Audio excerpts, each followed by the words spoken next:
and welcome to Matters on Voice of the People 90.3 FM. What are we talking about today? Now, the Senate has disclosed plans to hold an executive briefing over the December 25 United States airstrikes on terrorist targets in Sokoto State following concerns raised by Senator Abdul Ningi on the alleged exclusion of the National Assembly from discussions preceding the operation. Raising the issue under Order 42, matters of privilege during plenary, Senator Ningi, an opposition lawmaker representing Bauchi Central, argued that airstrikes amounted to an infringement on Nigeria's territorial integrity and should have involved legislative oversight. This is what we're talking about today on Matters on Voice of the People 90.3 FM. You can call me Solo. You can call me Mr. Solo. You can call me Souls. You can call me Mr. Souls. But officially, I am Solomon of M. Welcome to Matters.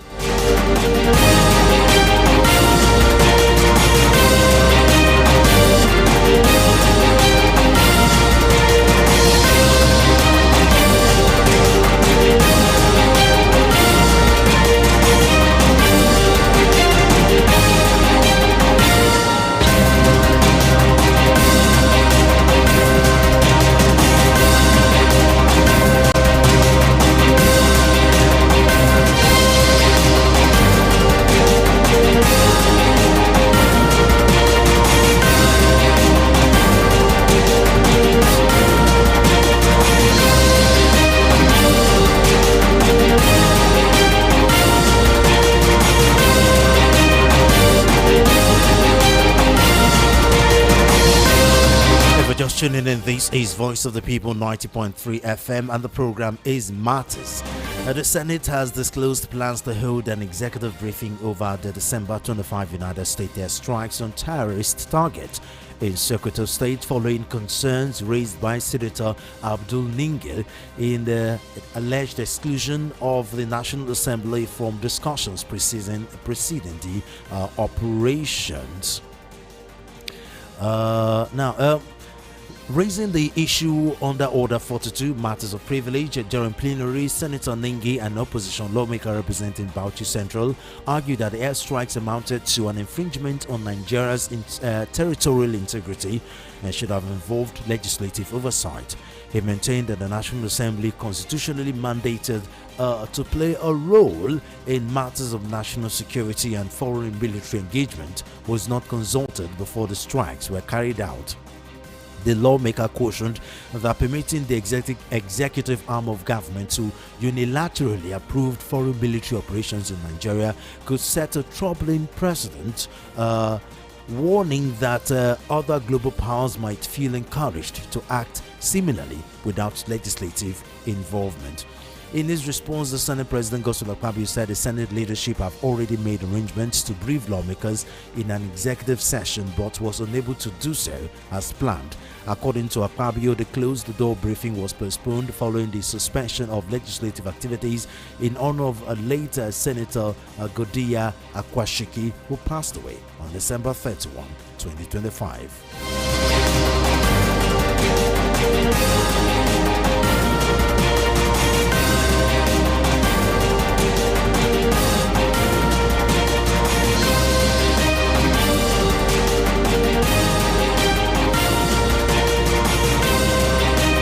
Joining me to help analyze this is Tunde Kolawole. He's a legal practitioner and a current affairs analyst. Barrister Kolawole, thank you very much for joining us on Matters today.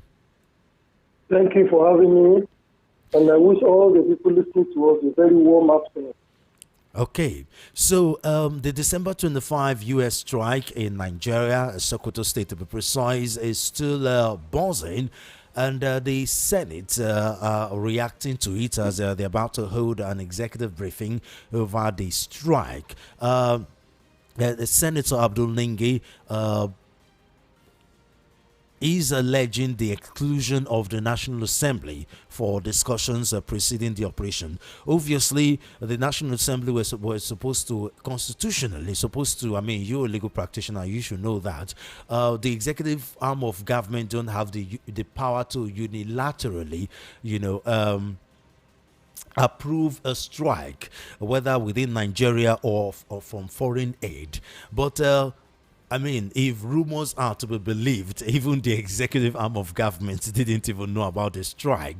They probably heard of the U.S. strike, just like the whole world heard about it. That was when the U.S. President Donald Trump made a social media post about it. What's your take on this, sir? Yeah, honestly speaking, I think the National Assembly is right with regards to being carried along when they think an event of such a magnitude. You and I will know when you look at the machine and all that. The executive arm of government cannot declare war or go to war without the consent of the National Assembly. But if the nation is suddenly invaded by another foreign country or another foreign power, or by some insurgents and all that, well, the emergency rule or emergency situation, the executive arm of government could take action to repel such an incursion on the nation of the territory of Nigeria. One must inform the National Assembly within 7 days of such an event to happen. But you have made a very damning observation there, which is, was the executive arm of government even aware America was going to carry out that strike?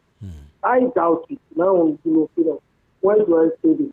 When you look at most of the countries that America has gone to invade in the recent time, especially under Donald Trump, they never informed the countries were invaded by anybody, maybe with the exception of Israel.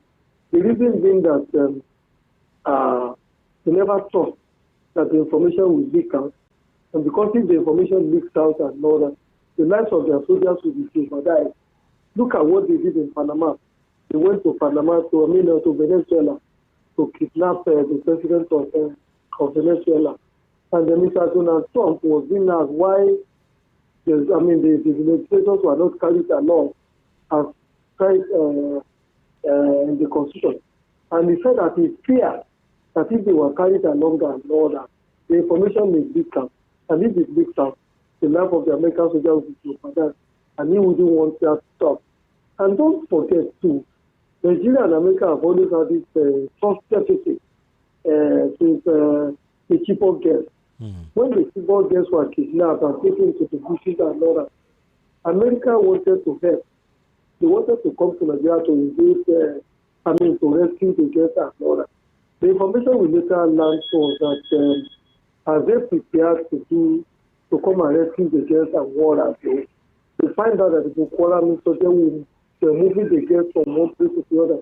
So it was assumed, the American government assumed that if the information they have discussed with Nigeria to rescue the girls are not leaked and all that, Boko Haram would not have been taking such proactive steps to really frustrate the rescue of the Chibok girls and all that. So given that background and all that, I doubt whether the executive arm of government was carried along.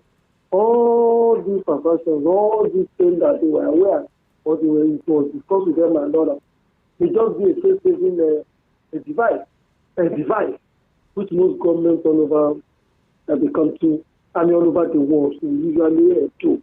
The problem with the executive would have been there wouldn't have been anything of that sort if they were not aware. For example, Iran would not have been informed when America and Israel were coming to bomb them and whatever. But I think the president has had sufficient time to notify the National Assembly and say, look, these are the challenges we face within this period of time and whatever. This was what America did and all that. This has been our own response and all that. And then they will debate it and then maybe take a position. But like I said, I am totally against the invitation or even a line and not even condemning America from bombing Nigeria. Nigeria is a sovereign country. I believe that if our soldiers, if our police, other security agencies are well equipped, they have the capacity to really deal with the insurgency and banditry that we have in our hands, war as well. So, if the president, this thing happened more than 2-3 weeks ago, has not been this fit to write the National Assembly formally about it and not, I think that is a very, very big, that is some serious lapses on the side of the program of government, which should be immediately connected. And like I also said during our last discussion and all that, the sovereignty of Nigeria is being challenged. When another country could walk in there bomb your territory, and then just fly over or go back to their country and all that. And like we said, that wouldn't be the first time. There was a time an American citizen was kidnapped. I think was it in Niger or what other? I mean, I can't remember the name of the country. Brought to Nigeria here and living somewhere. The American people were able to track their citizens who were in the area. Yeah. And they came into our territory, unknown, and rescued the person and flew the person out of Nigeria. In some other crimes and war that would have been enough ground to really rupture the relationship between Nigeria and America. Because some other crew would have sent the American ambassador packing for that, for not informing them before they came into our territory to rescue their citizens. So when you allow foreign countries or other countries to encroach on your sovereignty, on your territorial integrity and war, for God's sake, you are creating a very serious future problem there for yourself.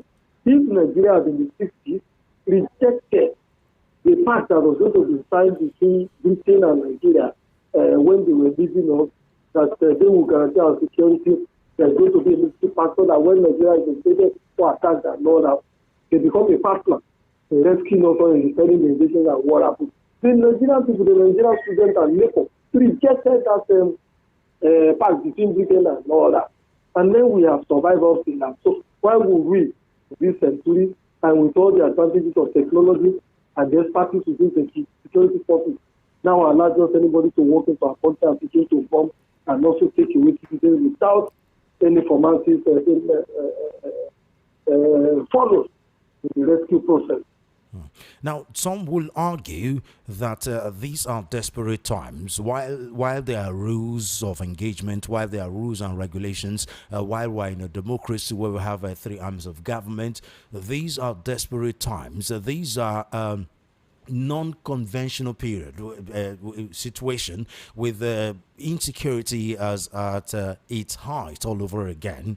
You need unconventional methods in order to tackle these insurgents and terrorists. So some will argue, I mean, just like you've also said that if the executive, obviously we know if the rumors that we believe, as I said before, they may not have known about this, but whether they knew or not, even if the executive wanted to take approval from the National Assembly, as you just said, the situation would have leaked. But outside of that, as I said before, these are desperate times. So unconventional methods are needed in order to tackle these insurgents. Some will argue.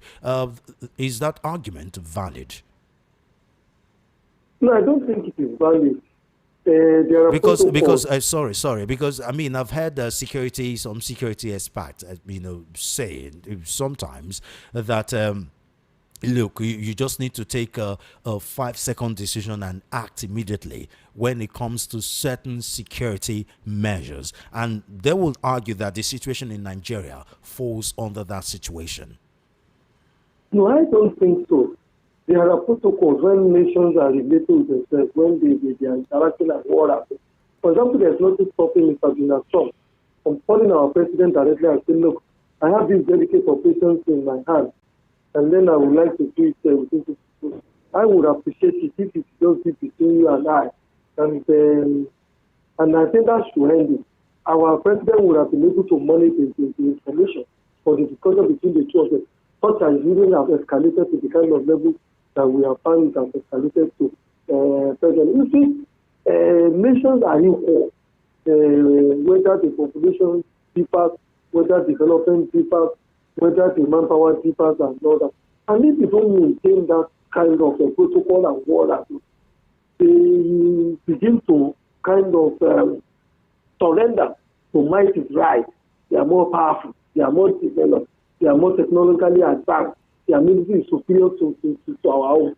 Then you risk the possibility of the kind of thing that happened in Venezuela, happening in your own territory, that somebody is just walking and pick the president like a cockroach and then just take him to somewhere and go and knock him off in there. So I don't think the president would have managed the information very well. That's really leaking.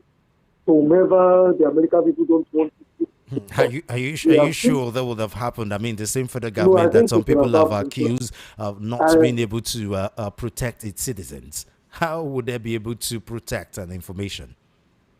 You see, protection of citizens and information are two different things. And what are they? There are usually very hot lines and then some other cold lines between two presidents of two different countries and all that. For God's sake, the president has been talking to so many other presidents besides America since he came into power more than 2 years ago and what have you.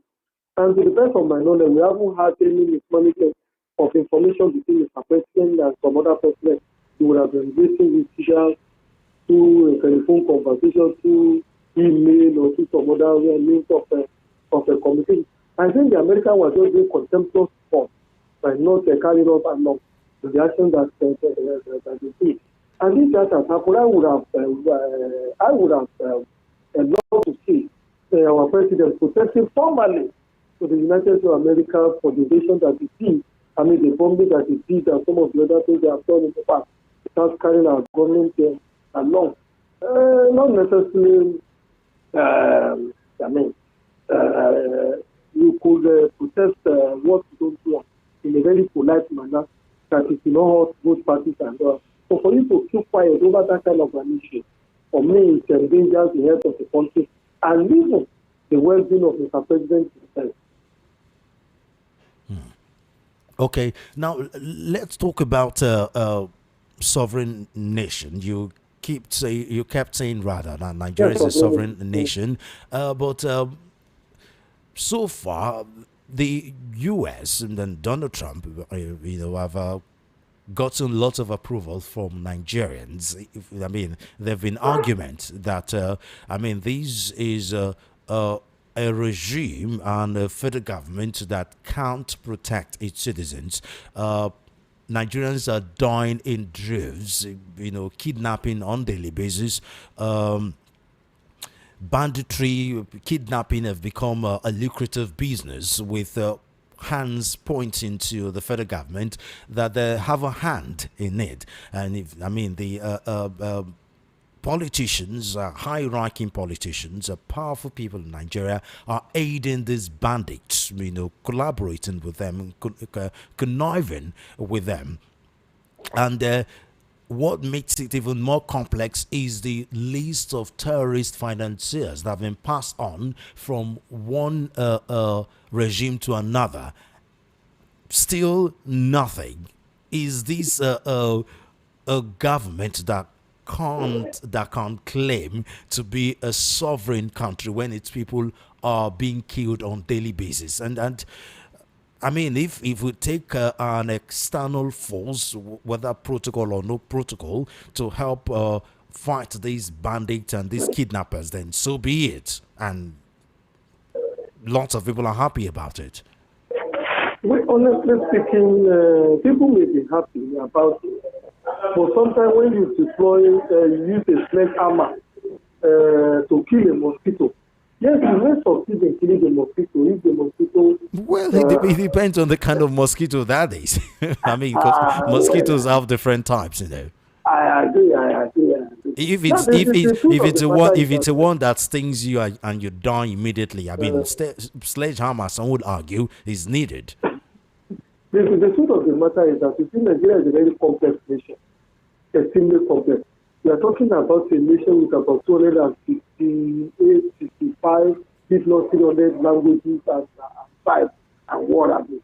We are also talking about a nation with diverse religions, Christianity, Islam, animism, and all manners of religions all over the world and all that. So the solution that the America may be thinking about may really not be applicable to Nigeria because of the diverse nature of our society and the challenges that we have been facing. Since even before independence, war have you. So for anybody to think that because he's able to solve the problem in America, he will also be able to solve the problem in Nigeria by bombing certain parts of the country, I beg to disagree. It will not be applicable. And look at the performance of America itself with regards to insurgency and banditry and Islamic fundamentalism. They have never won any of the wars that they have waged in any of these Islamic countries or any of these so-called bandits they invested spices. They went to Afghanistan, they lost in there, and what have you. They were in Iraq, they didn't win.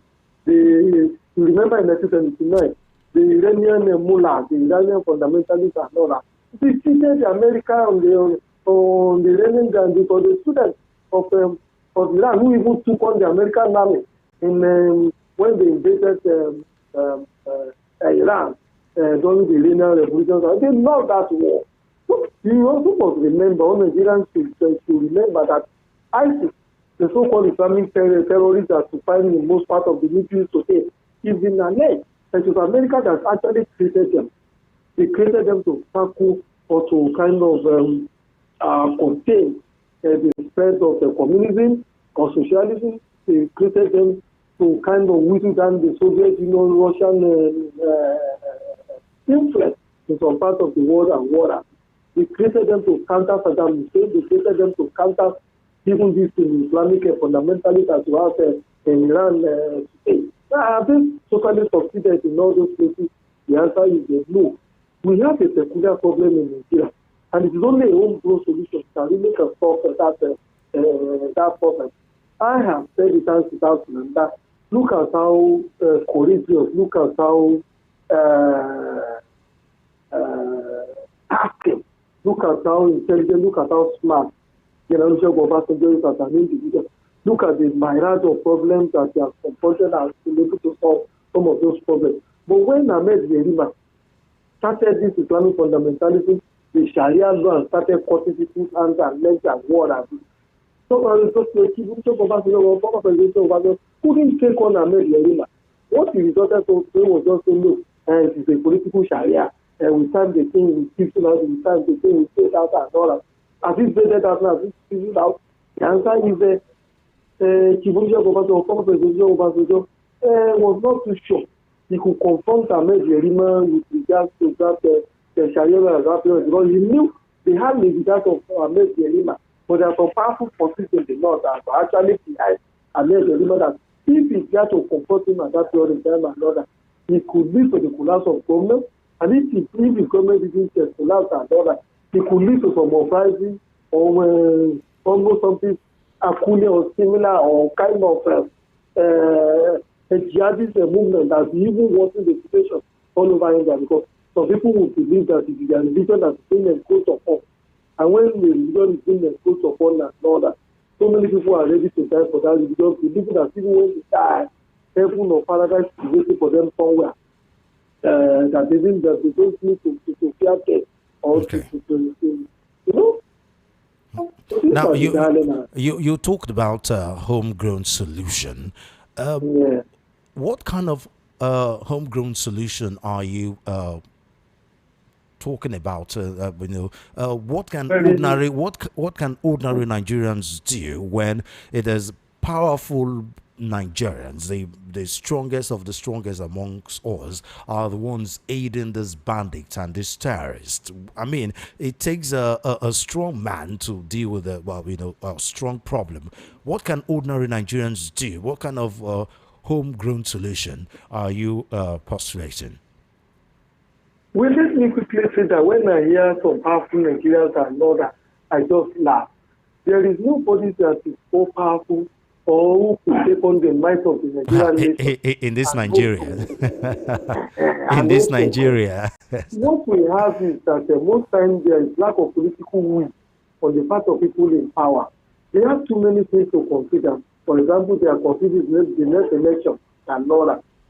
I mean, if sorry to cut you short, sir, but if there are people that are not as powerful as the government, then the president, I mean, if the Muhammadu Buhari administration couldn't do anything, then this Tinubu administration should have been able to do anything. But the fact that they've not been able to do anything, there are rumors that these people are even more powerful than the federal government, so the federal government is afraid to do anything. Probably, maybe their families are being threatened, or I mean, something. But obviously there will be concern and lots of rumors. Right now there are so many rumors that we don't know which one to believe, but that's what happens in situations like this. So it is there is a tendency for people to start believing that there are people more powerful, cabals, as it were, more powerful than the federal government, which is why they are afraid to take actions. I mean, look at the double standards. There are some people in the north that are making some, statements that is capable of dividing this country, and they are still walking free on the road with no arrest, with nothing. And then some other persons in the other part of the country makes one or two statements, and DSS is already at your door arresting you and saying that you're making statements capable of inciting violence. It is rather unfortunate. It's rather unfortunate. We are not in government. We are also not Mr. President or governor. There are probably some information that are available to Mr. President, to governor, to senators, and all the time of government in general. That are not available to us as ordinary citizens. They tend to restrain the people in government and war others. For example, at the time I used to be very angry with the TSS or the SSS, because we also have some, we have class who are working there, in the university and friends in there and war others. Why was I always angry that you people can't move this, you people can't do this and all that? But why are you doing indulging this person or indulging that person for the federal government? One of the senior persons there told me the operational, the rules, regulations, and operational manuals and all that. Their primary responsibility is not to critique government, it's not to find out, it's not to begin to think about whether a government is bad or not, but to preserve the political order so that there is going to be peace and concord in the land, because they believe that once there is no peace in the land and war happens, the government will find it difficult to operate. And when the government finds it difficult to operate and all that, it also affects the generality of citizens. We are not talking about that whether that is not our primary responsibility. Preserve the existing social order until it becomes almost impossible to continue to preserve it. That is the way they say it. I am sure the ordinary soldier itself is giving an order for maybe the commander in chief and war or the operational head and all that cannot act on his own. The average Nigerian policeman they would also be able to act on his own without some supply orders from here and there. But like I said, and all that, most times we often forget. And I think I drew attention to this last week that these challenges that we have in our hands have been there for more than 100 years. Cast your mind back. Remember Usman Danfodio. He was the first person to probably launch a jihad in this part of the war or in Nigeria. What is a jihad?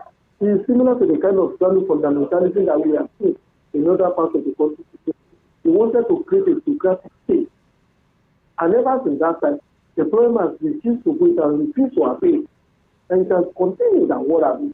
Different governments have come since more than 100, including colonial masters and all that. They really not been able to solve that problem totally. Look at during the struggle, during the independence, we are going to get our independence and what have you. I draw attention to the fact that in order not to rupture, in order not to jeopardize the political system, an agreement has to be reached one way or the other in which it was said, look, let the Lord use the penal code as its own system of law for dealing with criminal issues and all that. And I told you at that point that penal code was fashioned or was copied from Pakistan. That the rest of the Islamic law is going to be applicable only to the family affairs and family issues and what happens. When it comes to serious criminal matters and all that, only the penal code in Nigeria. But I mean, Yeri has started applying the Sharia law in the area of the criminal activities and all that. The Southern Nigeria will use the criminal code and all that. Why was it impossible? Why was it possible for even the colonial master? Also, because independence in the 660, also more than 100 years ago, that even when the colonial masters were here, all these problems have lingered. So It is because we find out that most times religious issues are very, very difficult to manage. If you don't manage it very, very carefully, it kind of evolve into something else that becomes uncontrollable. But if you are not careful, the country will get to the level of Afghanistan, in which brothers, sisters, mummies and daddies will be at each other's feet. And for years, you may be at war. Sometimes this may be the consideration that you find out some of the people in the program of government are thinking about that makes it that kind of restrain them from doing some of the things that they don't know the thing we want them to accept, that they don't know on the street we want them to take. I am not trying to exonerate, I am not making advocacy for the first time of government and others. They could do more by improving the lives of the soldiers, by kind of keeping them better, and then by them also stopping living ostentatious life. I said it as it has number. This is not very logical. If you are considered as living the kind of life ostentation that you are living, you will not expect to put the average Nigerian soldier to Sambisa. You will not expect to put the average Nigerian policeman to Niger State to Kwara to go and waste life. When you are an individual, you rising in Rolls-Royce, you buy houses for your children in US and some of these other places, your children in Ivy League universities in America, in Britain, and what else. People have to live by example. It's when you live by example that then you will also encourage the rank and file security people to do the needful that is expected. I am not trying to say that our soldiers are thinking that way, but I think prefect is something that we should be thinking about. Okay. Now, Senator Abdul Ningi, raising concerns about the alleged exclusion of the National Assembly from the discussion that preceded the operation. And then the Senate has disclosed a plan to hold executive briefing. What do you think? Do you think this will make any difference? I mean, first of all, this is a National Assembly, much like the previous National Assembly have been called a rubber stamp National Assembly. They are here to stand on the mandates of Mr. President, the executive arm of government, thereby extinguishing the independency of that arm of government. Will this make any difference? Would they do anything? What outcome do you see from this executive briefing? Well, there is already an allegation or suspicion that even maybe the executive arm of government was not even carried along when that thing was in, when they were coming here, or when the US was coming to bomb. If that happens to be true, then the National Assembly will put in a in a more precarious situation, another in a more difficult situation. Please. I mean, the worst things have happened that Mr. President have not been in a precarious situation. What makes you think this will be any different?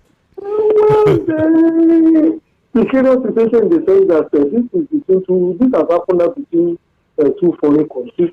Most of the precarious situation the president has found himself in the past and all that were mostly born out of domestic issues, not between two nations and all that.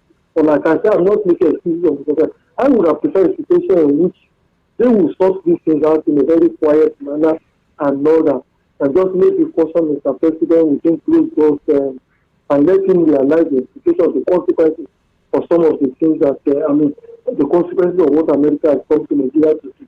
Like I say, I'm not particularly happy because our sovereignty as a nation is what is at stake. And I do know that we have the manpower to really solve some of these problems. If anything, we will do the needful to the people in the security agencies and what have you. Then again, Mr. President has acted with impunity in so many areas of our life, in terms of budgeting, in terms of not carrying the National Assembly along in some areas, you also have carried them along.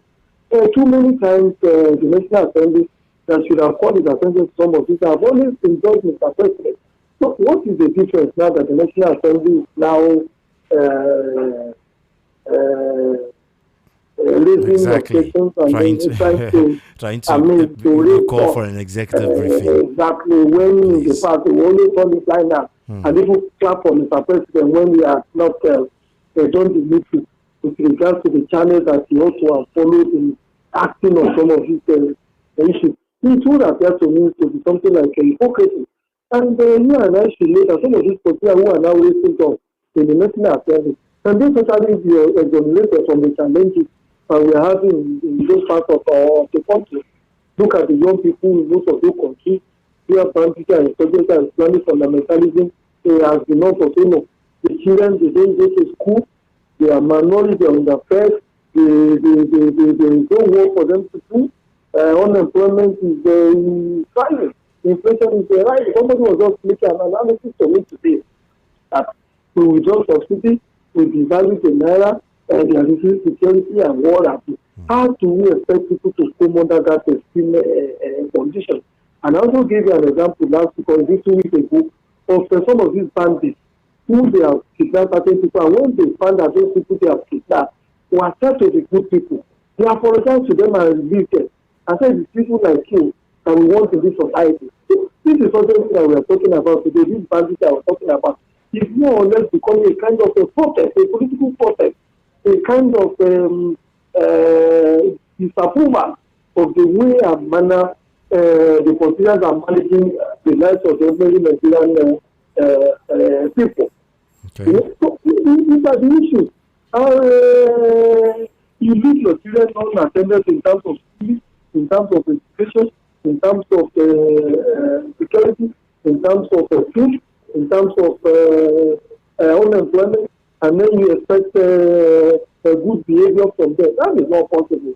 Too many times people will argue that people should not, because they are hungry, begin to steal.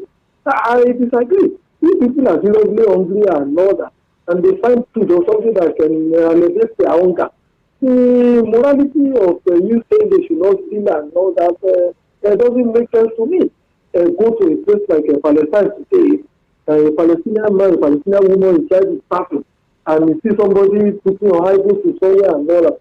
The odds that will be within him, that will fall on his name is how to get hold of that food and eat it first before you begin to find out who really owns the food and all that. Because they present themselves, Ningi and the rest of them who are making a mountain out of a molehill of these fishes and all that.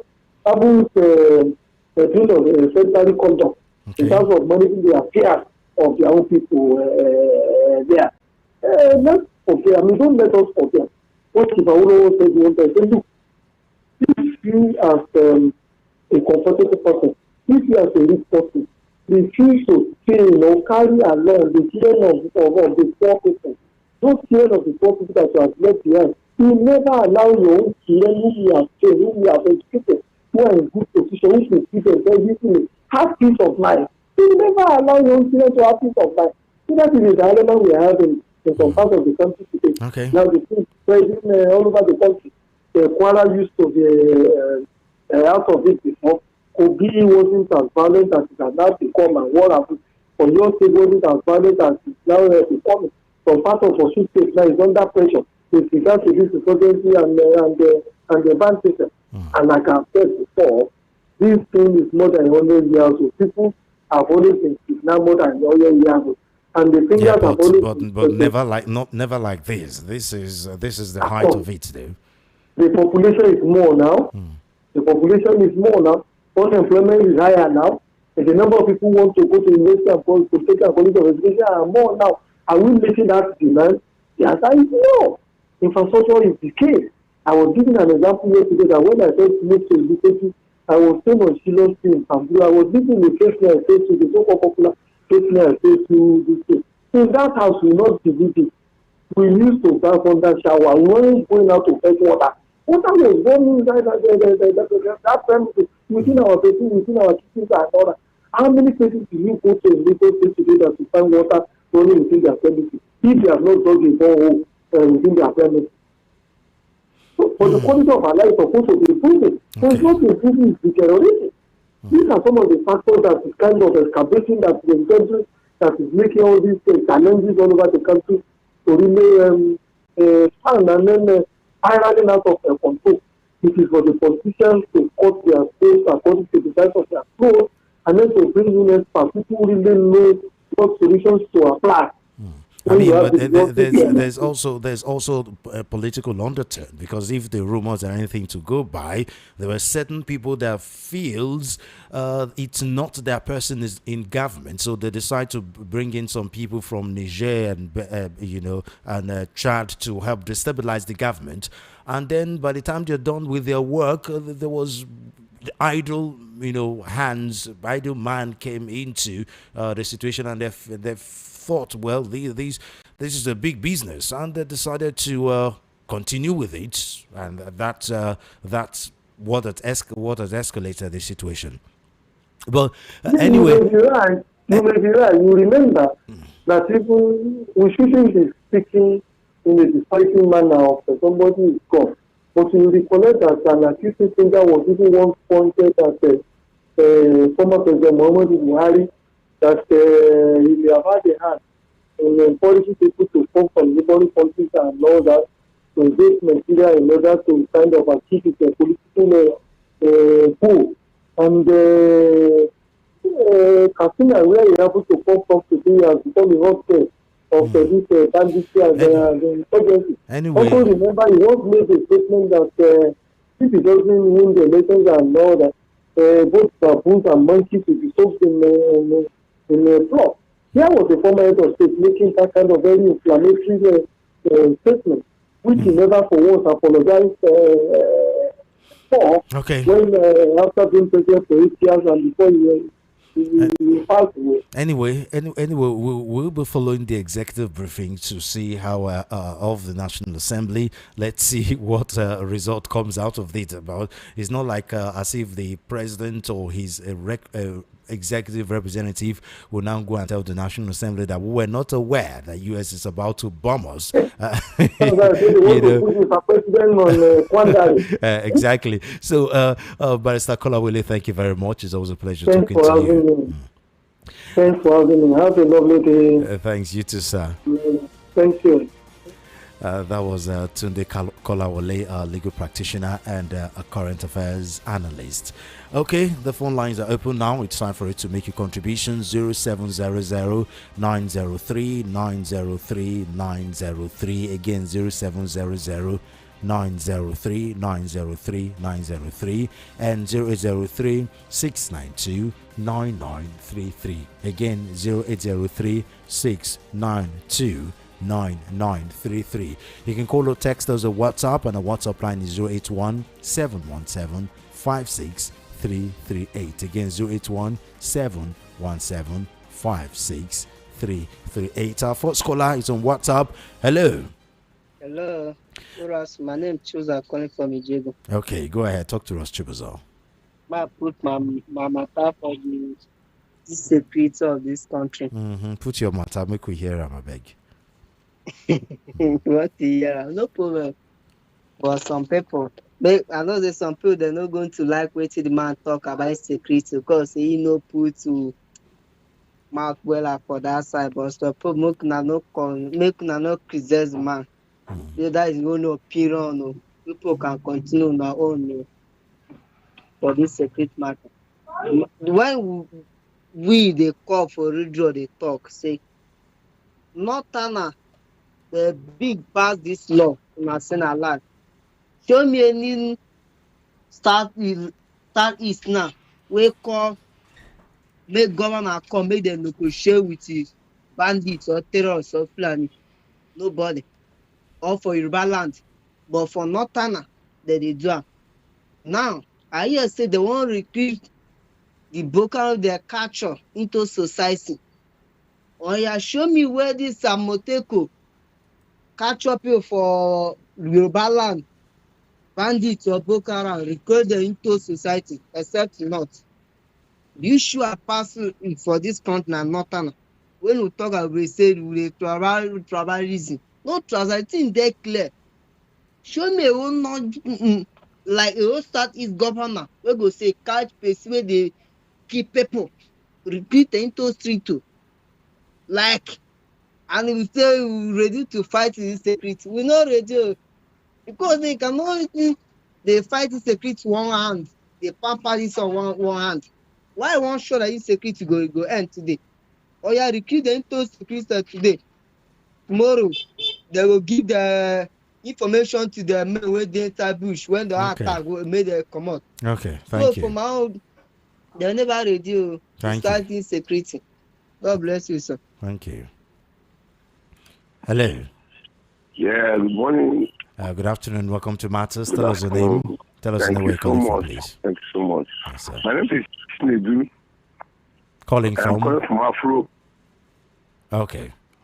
Yeah. You can hear me, right? Well, Clearly. Go ahead. yeah, go ahead. Actually, okay. The insecurity is something. It's something we all about know. I said something before. I don't know. I want to know you very well, your name and other things, you know. But I know about the Ango. I know Esther Wachuku. I know Chioma many of Innocent. you guys are Chioma Innocent. You guys are many are talking about this Nigeria. Yeah. But this Nigeria you are seeing now, I said something. I told them there's one man they call by Satarente. Did you know him? Yeah, I do know. He's one of our in-house analysts. He always say one thing about this Nigeria. Okay, now let me put something. There's what they call platinum. Have you heard about it before? Okay. There was one man, one of our minister, that was around how many years ago? He said they had discovered platinum in Nigeria. And that Nigeria you are talking about that platinum is around Niger State. You get what I mean now? They are mining it, and Oyibo are there. All of them are there, collecting our money. Giving us insecurity problems everywhere. Okay, now, we said we need somebody that will take care of us. Who is going to take care of us? Is it going to be Atiku? Is it going to be Tinubu? Is it going to be P2B? Is it going to be, who is it going to be? Who has the mind love of the people? Suffering. Go to bus stops. You see people are suffering. Go. How could I mention it? Even to the extent that you don't even have any rest. Everybody will disturb you. Thank God I get you. Because this program, thank God I was at home today. That's how I met this program. I was at home today. I would not make this program. Please, we, our Nigerians, arrange ourselves very well. If it's your PVC, go and get it. Okay, sir. Yes. If your PVC, go and get it.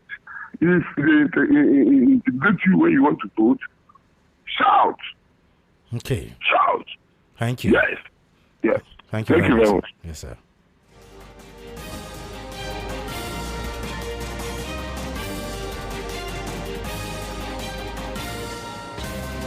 Hello. Hello, Obolosin. Yes, so Ethan. Today it's saying Only there that now. the number in Apoko, I in that to that who are Solomon. Abi? Later the number Mimina, Mark. Okay. Ajomoda Solomon. Okay. Yeah. I want to talk about Senator Ningi. Okay. I don't understand the kind of sovereignty they are all talking about. They've told us that the people killing Nigerians are foreigners. That they have said. Now, Senator Ningi is there, while Nigerians are in IDPs, worse than refugees in their own country. Has he ever said anything concerning those people that have been sheltered away from their ancestral homes and they are now in IDPs? Yet, these people will be compelled to vote for this forthcoming election. The Senate, the House of Representatives, the government themselves, they are not concerned. These people have been forgotten completely. They will only be remembered on the day of election to vote for them so that they will continue to remain in IDP camps. What is sovereign country? Solomon, tell me, what is sovereign country? It's so unfortunate that your analyst for today is somehow economical with the truth. Why is he thinking that all nations are equal? Well, he's talking about an unideal situation, but unfortunately, we're not in an No, ideal there's no situation how here. you can compare superpowers and countries like Nigeria. There's no how. True. We have sold our birthright. We have refused to do the right things. We have the potential to be a superpower, but tribe, religion, and self-centeredness, greed, has kept us crawling up till now. We have not stood up to work. We are still crawling because of the kind of leaders we have and the kind of philosophy we are fed with. We've been so polarized that we cannot unite. Okay. You see, Mr. Solomon, let me tell you, my only hero in this Nigeria is Kaduna Nziogu. That is the patriot soldier I respect till tomorrow, Kaduna Nziogu. He was ready to die for Nigeria. And that is the most misunderstood Nigerian soldier up till now, up till today. Even Obasanjo, that was his best friend, has not been able to bring up that man to be honored. He did his best for this country. He stood for the greatness of this country. But he has been forgotten completely. And they hate him more than any other person. I'm not an Igbo man. Kaduna Nziogu is not an Igbo man. He's not an Igbo man. You see. What he did in 1966, Ghana did it in 1986. Today, Ghana is better off. When he did it in 1966, we politicized it. Today, look at where we are. Okay, thank you very much. People like Ningi should be talking about how Nigeria will be truly a sovereign nation. Not where strangers, foreigners are killing us like animals every day. Every day. And he's talking about sovereignty. God bless you, my brother. Thank you. Thank you. Hello. Good afternoon. Good afternoon. Welcome to Matters. Tell us My where you're name calling is from. Robert. I can't hear you, but I believe you are listening to me. I can hear you clearly. Go ahead. Calling you from Apapa. Somebody called this your show and mentioned some of the mineral resources embedded in the north, and as a result is the cause of the insecurity. I am totally in agreement with that person. You understand? I am, because many years ago, when I was working in Apapa, one Okada guy carried me. He even showed me his ID card. He says he's a JTF member. That the reason why Boko Haram came up, they just used that Western education is a taboo, whatever, to deceive Nigeria. You understand? That the reason why that some foreigners sponsor them to protect, so that they can steal the mineral resources embedded in the north, uranium and the rest. I don't know their names. You understand? So I don't know when Nigeria will be free from this thing.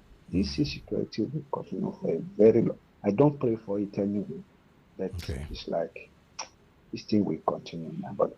Because if you go to the north, it's like they are a world of their own. You remember, even the oil that is found in the south here, most of the northerners, they own the oil well.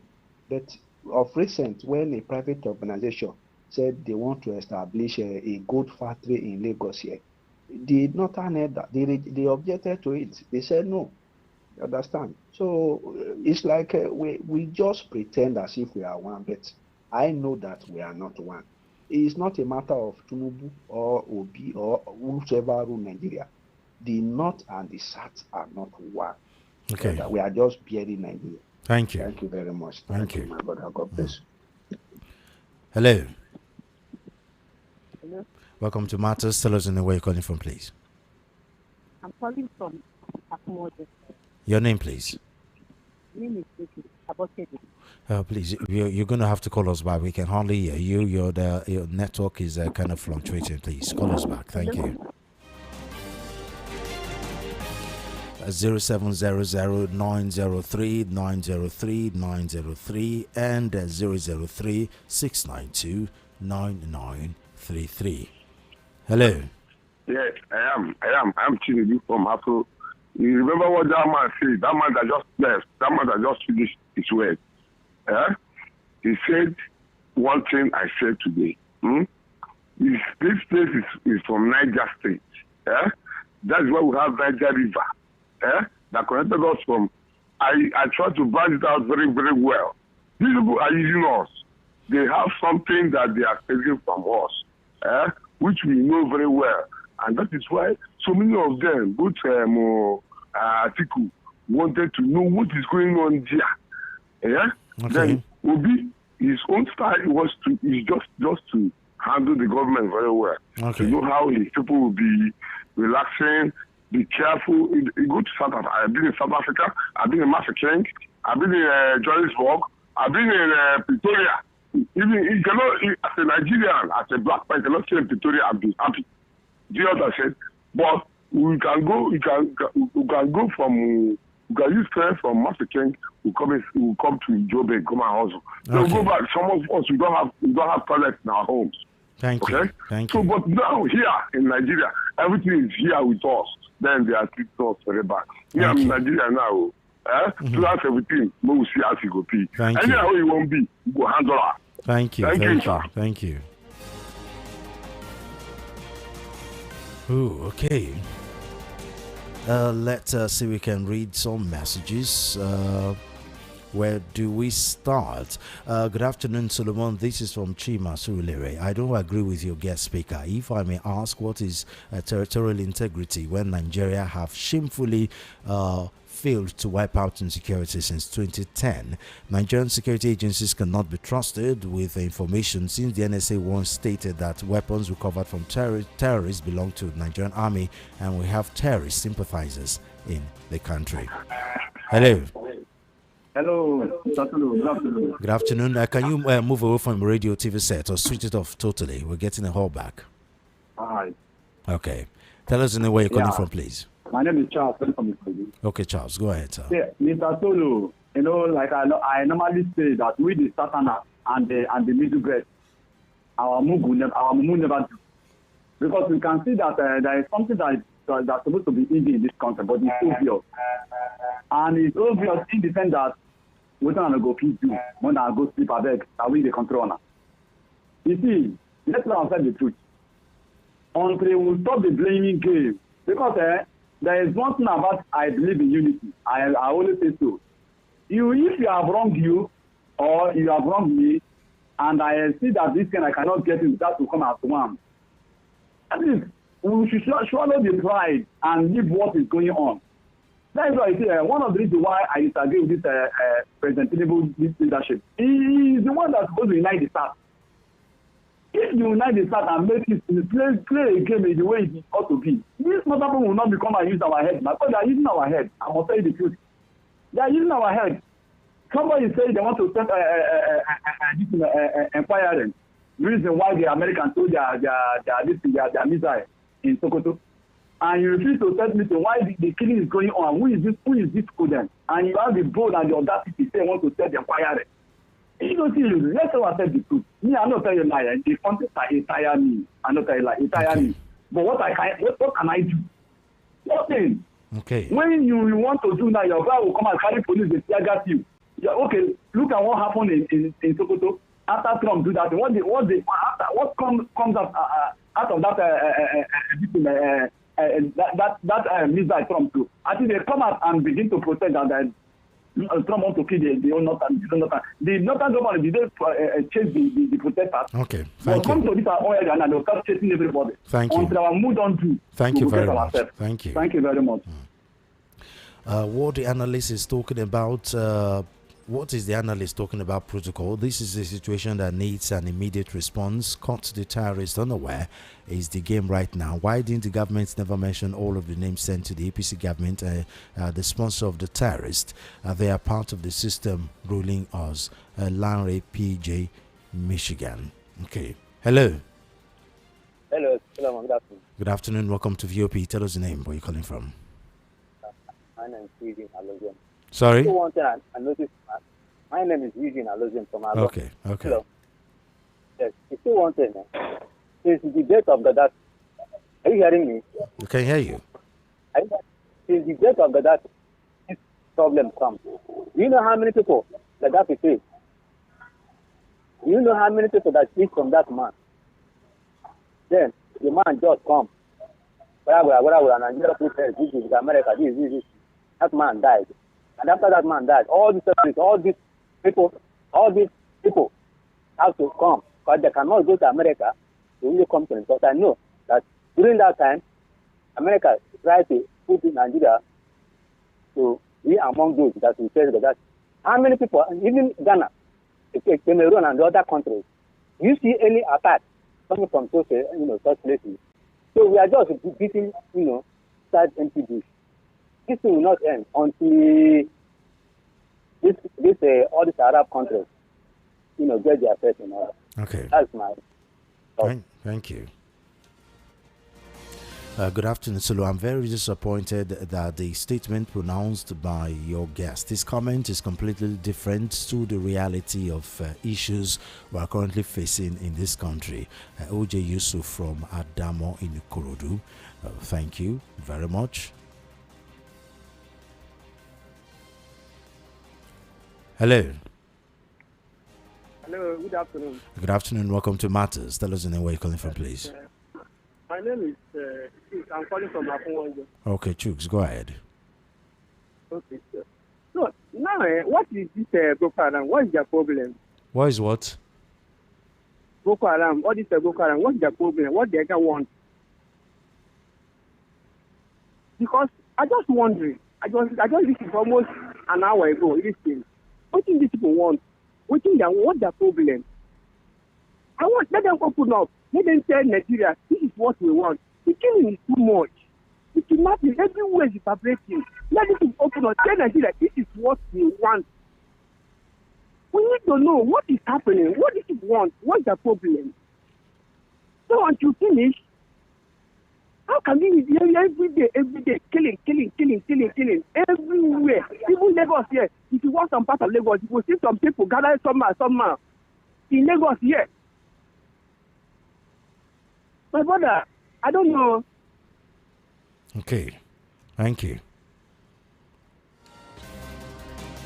Greetings, the King, talking about sovereignty or how to save our people. This is the battle we have not been able to solve. Or does it mean that we have come to live with these terrorists in Nigeria? If so, then let this sovereignty be dissolved. Otherwise, we welcome big Uncle Donald Trump to come and intervene. Many thanks, Grandma Maggie from Ushodi. Thank you very much, Grandma Maggie.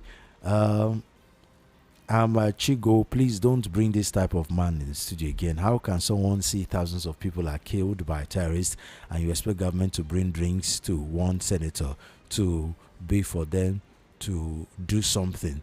Let that man go to the north and his family and rent house.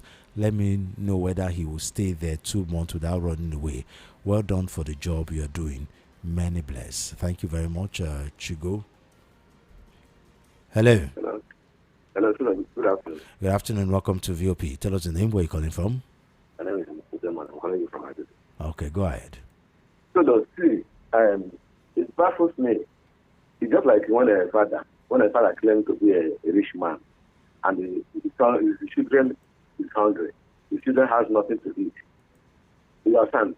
The children is begging here and there from other people for the eat. So that is how I see Nigeria, claiming to be a giant of or whatever they call themselves, like Africa, claiming to be a sovereign country. You are calling yourself to be a sovereign country, that the Americans cannot come and do or invest you, do this and do that, to come and help you. Ordinary Niger, people from ordinary Niger, from ordinary Chad, and they are here, invading you, killing you, doing all sorts of things, raping your women, taking everything that belongs to you, deserting your citizens. You never fight those ones. You cannot fight those ones. Just ordinary Niger, no. Ordinary Niger, no. Imagine it. Ordinary Niger, no. And ordinary Chad here, very close to us here. So they are doing all these things they are doing in Nigeria here. And Nigeria is claiming to be a giant of Africa. Who does that? Who does that? And why are we agreeing? Why are we believing all this? Myself, I'm not like it. Allowing people to fool me or allowing people to control me sometimes. So I disagree. Okay. I disagree for Nigeria to say that they are a sovereign country. I don't think I'm among them. Thank you. If Nigeria cannot fight ordinary Niger boys that is doing this in the north, ordinary shadows that is doing this in the north, calling themselves Boko Haram, calling themselves this, that, and we're giving them men, and we're sharing with them. When they come out, they do meeting with Nigerian soldiers, Nigerian government, Nigerian president, and they carry their arms and go inside this thing. But if they see ordinary person, it's just ordinary cutlass, even if it's a blade, they will arrest you and asking you why it's a blade in your okay. pack. And Thank you very much. Nigeria is not a sovereign country. Thank you.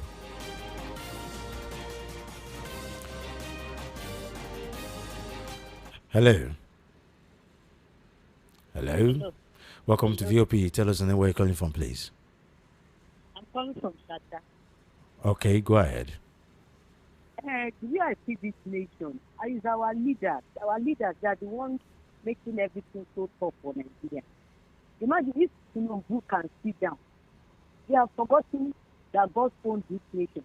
And they say we should not divide. With all the killing, this shows that they want everybody to divide. They say we are one Nigeria. We are not one Nigeria. The thing is just, I don't want to be saying that they are one Nigeria. But this way they are doing, they don't want us to be one.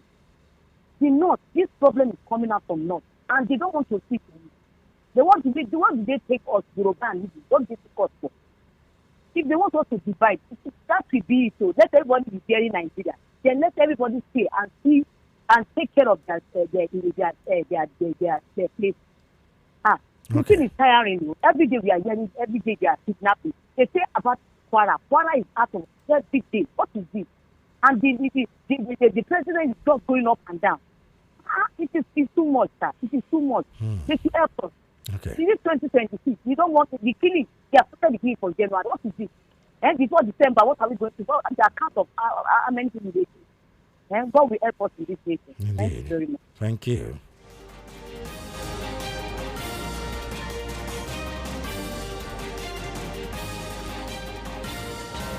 Good afternoon, Solomon. Around the world, we see how reckless rhetoric, conspiracy, politics, and careless statements can influence tensions, destabilize regions, and deepen divisions.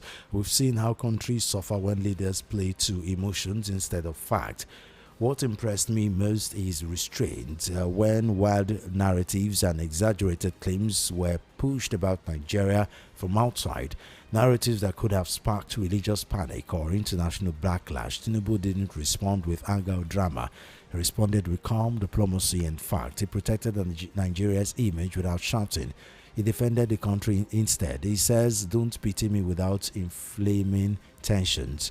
There is relative peace in the south and a pocket of insecurity in the north. Nigeria is getting better than before. God bless Nigeria. A pocket of insecurity in the north.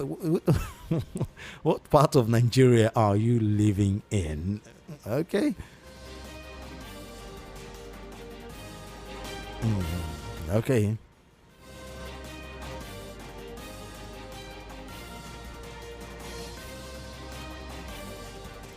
Hello.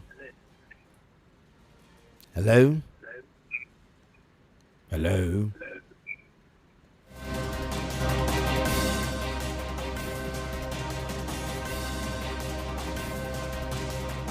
Hello. Hello, sir. Welcome to VOP. Tell us the name where you're calling from, please.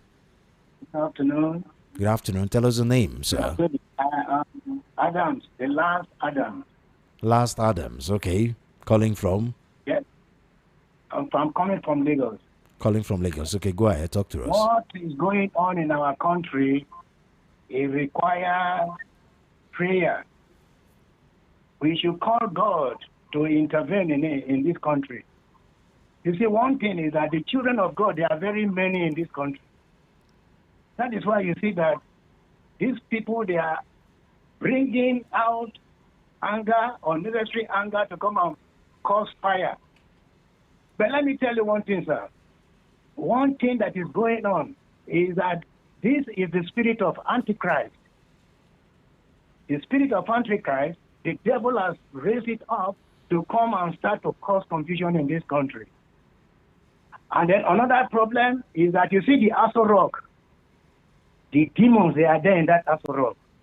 Even if, by God's grace, if Peter Obi should go into that place, before he enter, that whole of that complex should be sanctified by prayer, Okay. by the power of God, by genuine anointed children of God. And then you see, this fight against these people, yes, we can use weapons to fight with them. But the truth is that it is not only weapons. It's not the work of flesh and blood.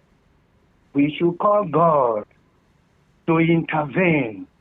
All children of God in this country, we must call upon God to intervene on our behalf, so that whatever we do, whatever we do on it, God will approve of it.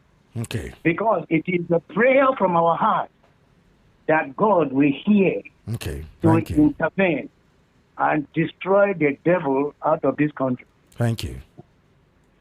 Hello. Hello.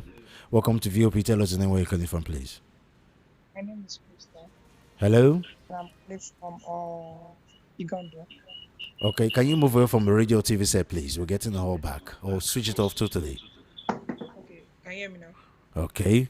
Your name, we didn't Hello? get your name. Oh, it's better now. It's better now. Hello? We can hear you. It's better now. Oh. Hello. Yes, hello. You can hear me. Yeah, we can hear you. Tell us the name where you're calling. That man says the right thing. From Afro, that man says the right thing. You know, he said it's the only prayer that can save Nigeria. But prayer cannot save Nigeria. Because people that rule Nigeria are not prayer for people. They are open and criminals. They have sold everything they have for them to get to Nigeria by themselves. What they are going there to do? You just want to be, they made them know say him be president, one president. The way Tinubu do. Tinubu say him go do one, him go come down. Obi say him won't do one. Atiku say him won't do one. What are they coming there to do? What is their plan? VOP, voice of the people. Ask them this question so that everybody will be hearing. People are suffering. Okay. Must everybody suffer every day? People are suffering. Ask them what is their plan. In 1 year, you want to do 4 years, okay? Or you do 4 years and leave. Well, what is your plans now? What are you going to create? Check out the talk. Let me not forget something. It's time to go, please. It's time to go. It's now the man. I didn't realize what he wanted to say. Hello. Hello. Tell us the way you're calling from, please. Okay, I just called, but I tried calling before, but I guess you guys will not hear me. Okay. I want to make my own contribution. My Go name ahead. is Chris. I'm calling from Uganda, actually. Okay. Go ahead. Based on my own observation, I don't really think what is going on is the president actually have hand in this or knows what to do. I think he has power surrounding him, which he already confessed that if he tries to tackle the insecurity, his own life is at risk. Okay. So he's trying to play smart here. And I think what we should do is even to actually let's pray, because what I'm seeing here is not really ordinary, because it's also saying in the Bible that when the kingdom of God so violent, only the violent take it by force. So in Nigeria, we are just full of too much talk, no action. No actions. Let's just put actions into the needful parts. It's not all these things that we are doing. We'll come on radio, we'll talk, yet nothing is happening. We the youth, we are ready. Like, let the government just give us the go ahead. All these men are small, we'll clear them off now. Okay. Thank you. Okay, Senator Abdul Ningi should stop disturbing himself, even though he is right for what he's saying, because even the executive are only trying to cover their shame. They were not informed of all the strike because because US we know can never inform Nigeria in such a military strike, because we don't have secrets in managing informations like this. Meanwhile, the president and Senate president keep avoiding Trump for reason best known to them. John from Ijaniki. Thank you very much, John. Let's see. Good afternoon, VOP. It is indeed so pathetic and painful that our government officials are not proactive at all. How many weeks have passed since the strike occurred, and one arm of the government are now waking up? What would this request accomplish? Nothing, Solomon. Nigerian sovereignty has been dented, and it shows we are not what we are portraying as the giant of Africa. Militarily, we are exposed. There was a country indeed. Tinubu is powerless. Our three arms of government and armed forces have failed us. So pitiful. VOP, I thank you for the privilege of educating and granting Nigeria this privilege. Ray Flip from Isolo. Thank you very much, Ray Flip. Good afternoon, someone like Wike, like Soludo and Sonwolu, birds of the same feather, speaking like an authoritarian. You haven't provided security that will make insecurity. You haven't provided security that will make insecurity in the country be eradicated. You want to push the people into the lion's den to be killed, just like when your president said people should go to farm in the midst of bandits and Boko Haram. It's a suicide mission, and people should protest and go to court for this. Lekon from Lagos, thank you very much, Lekon. Nigeria is a sovereign country. America cannot help, but terrorists can kill innocent citizens in Nigeria at will, and the government and the politicians are giving them a soft landing. Nigerians know that our government is complicit in all of these, and God will surely judge them. KJL. Thank you very much. Good evening, VOP Shakanade from Alaba, Oro. As a matter of fact, I personally get more confused every day in this country called Nigeria. Who will help me? For God so loved the world. Hello, Mr. Solomon. Your guest today is economical with the truth. We cannot claim to be an independent nation when the government of the day cannot eradicate insurgents ravaging our land due to tribalism, religions, and political benefits. Instead, they are relying on Western powers for assistance. May God intervene and deliver us from APC inefficiencies. Thanks, Valentine from Apapa. Ima from Solomon, Ima from Isolo rather. Children of God have been calling upon God for years to intervene. If not for his mercy, he would have destroyed all the bad eggs in this evil government without warning. Good afternoon, Solomon. Solomon Asika from Mushi. The way your analysis is going about the insecurity is not comprehensible. I was waiting for him to mention the homegrown solution, but he didn't provide any. The American strike at Sokoto, Solomon, was there any civilian killed in that strike? It was precise and absolute, but if it was from us, we would see civilian casualties. And when women were protesting with leaves in their hands in the north and the military shot them just to protest, so we're heading for rock bottom soon. Okay, it is time for us to go. Thank you very much for your contributions. Join me again, same time, that's 1:30 to 3, same station, Voice of the People, VOP 90.3 FM, and same program, Matters. It's also a pleasure talking to you. Again, we'll be right back tomorrow. Don't forget to join us. Don't forget to follow us on all our social media handles at VOP 903 FM. And please subscribe to our YouTube channel at VOP 903 FM. And follow me on IG at Solofem1, that's SOLOFEM figure 1. And on X or Twitter at Solofem. I am Solomon of Fem, signing out.